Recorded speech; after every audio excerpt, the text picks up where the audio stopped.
Welcome to Max Recap Hindi. इस कहानी की शुरुआत में हम एक छोटी सी बच्ची सोफी को देखते हैं, जिसके माता पिता भी इस दुनिया में नहीं है, जिस वजह से वो एक अनाथालय में रहती है।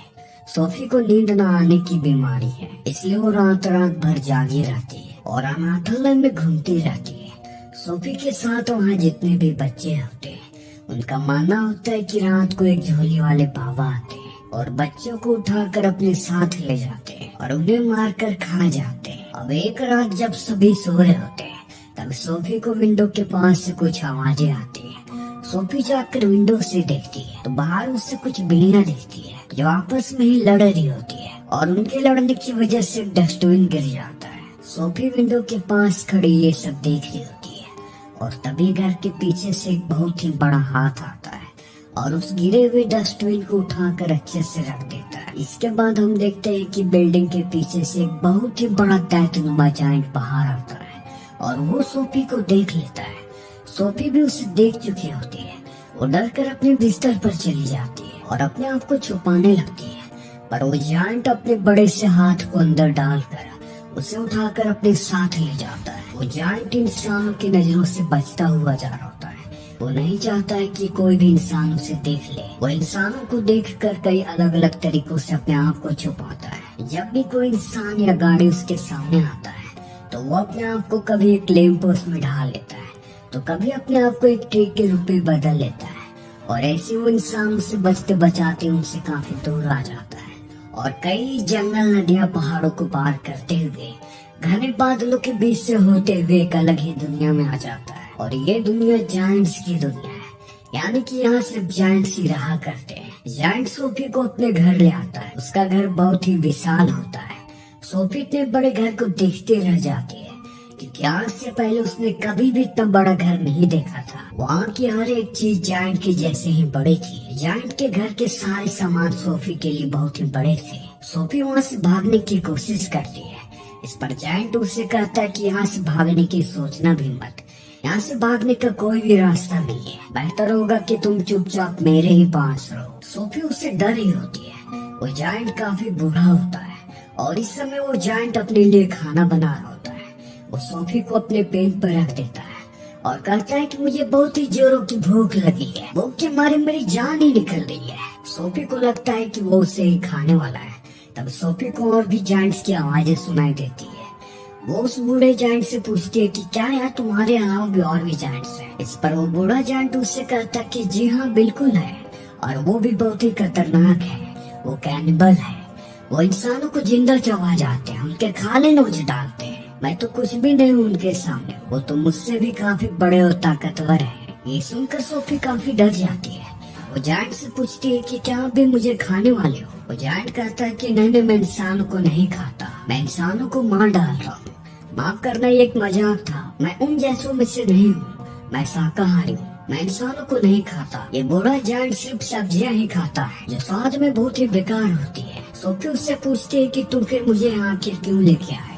जायंट कहता है कि तुमने जो मुझे देख लिया था और मैं नहीं चाहता था कि तुम चिल्लाकर मेरे बारे में किसी को बता दो, क्योंकि अगर तुम ऐसा करती तो मैं खतरे में पड़ सकता था और मुझसे इंसानों को हमारी इस दुनिया के बारे में पता चल जाता और वो यहाँ आकर सभी जायंट्स को मार देते हैं। और इसी वजह से मुझे तुम्हें यहाँ लाना पड़ा।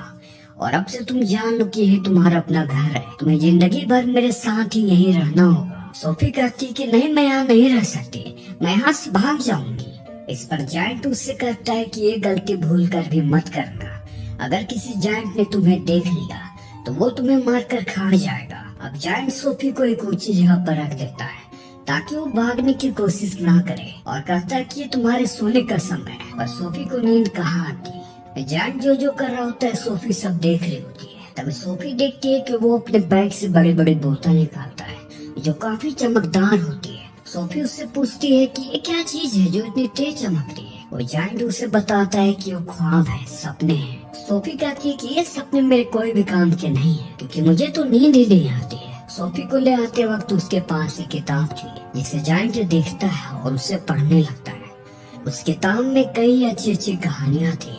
जायंट कहानियों को पढ़ना शुरू करता है। जायंट की आवाज में जैसे कि कोई जादू हो। वो इस तरह से कहानी पढ़ता है कि सोफी को नींद आ जाती है। इसके बाद हम देखते हैं कि जायंट के पास कुछ लाल सी चमकती बोतल होती है, जिससे वो एक सपने को बाहर निकालता है और खुद भी सो जाता है। उसी वक्त अचानक से सोफी की आंखें खुल जाती है।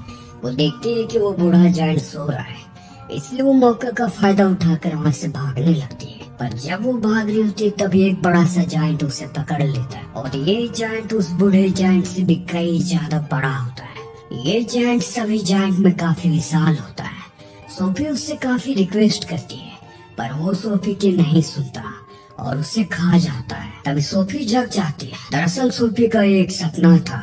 उसने कई सालों बाद एक सपना देखा होता है, और ये उसी बूढ़े जायंट के दिए हुए सपने होते हैं। सोफी उससे कहती है कि मुझे पता है कि ये सपने तुमने मुझे दिए, क्योंकि मुझे तो सपने आते ही नहीं है। जायंट कहता है कि हाँ, मैंने ही तुम्हें ये सपने दिए, और ये जरूरी भी था तुम्हें समझाने के लिए कि बाहर कितने खतरे हैं। और जब ये बातें कर ही रहे होते हैं तभी वहाँ पर एक बहुत ही बड़ा जायंट आता है।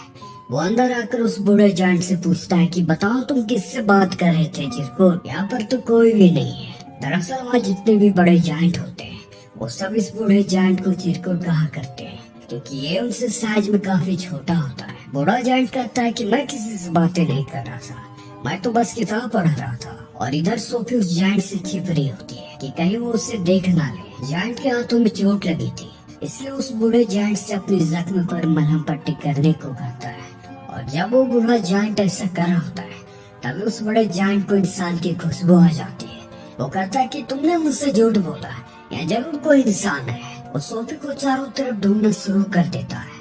सोफी को पता होता है कि वो बड़े जायंट सब्जियां नहीं खाते, इसलिए वो एक कक्कड़ भुजिया के अंदर चली जाती है ताकि उसकी खुशबू उसे ना मिले। वो जायंट जब उस सब्जी को सूंघता है तो उसे सब्जी की खुशबू आज कुछ अलग ही आ रही होती है, क्योंकि उसमें जो सोफी है वो सब्जी की ऐसी खुशबू पाकर उसे खाने जाता है। अभी बूढ़ा जायंट देख लेता है कि उस सब्जी के अंदर सोफी है, इसलिए वो उस जायंट को अटकाने लगता है और कहता है कि ये सब्जी खराब हो चुकी है, तुम भूल गए क्या तुम्हें सब्जी पसंद नहीं है, उसके स्वाद कितनी बेकार होती है। इस पर वो जायंट कहता है कि हाँ यार, ये तो मैं भूल गया था, मुझे सब्जियां जरा सा भी पसंद नहीं है। वो जायंट सब्जी को फेंक देता है और वहाँ से चला जाता है। बूढ़ा जायंट को कहीं जाना होता है, इसलिए वो सोफी को एक सेफ जगह पर रखता है। तभी सोफी उससे पूछती है कि आप कहाँ जा रहे हो? बूढ़ा जायंट कहता है कि मैं अपने कुछ जरूरी काम से जा रहा हूँ। तभी सोफी पूछती है कि कौन से काम है, पर वो सोफी को कुछ भी नहीं बताता। लेकिन सोफी के काफी जिद करने के बाद वो उसे बता देता है कि वो कहाँ जा रहा है और किस लिए जा रहा है। वो बताता है कि मैं सपनों को पकड़ने जा रहा हूँ। सोफी कहती है कि मैं भी आपके साथ चलूंगी, पर वो सोफी को अपने साथ ले जाना नहीं चाहता, क्योंकि बाहर जो खतरनाक जायंट है, अगर उन्होंने सोफी को देख लिया तो वो सोफी को जिंदा खा जाएंगे। इसलिए वो सोफी को अपने साथ ले जाना नहीं चाहता। लेकिन सोफी के काफी जिद करने के कारण वो थक हार कर उसे अपने साथ ले जाने के लिए तैयार हो जाता है।